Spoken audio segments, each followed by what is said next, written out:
Magkano dyan? 50 lang. Palog natin. Aga mo nakaluto din. 4 o'clock magluluto na yung tawa.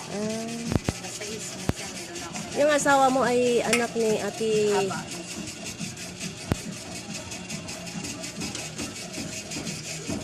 Pangalawa, 4 na naman anak yung babae. Kala ko nasa abroad. Yung asawa ko to. Kaya pag-approve siya, ayaw.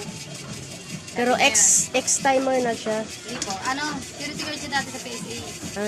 Halos 10 years siya dun. PSA siya matagal. Oo nga, parang familiar ko nga siya. Halos 10 years siya dun. Parang 3 Bakit months umalis? Bakit umalis siya Awa dun? na rin.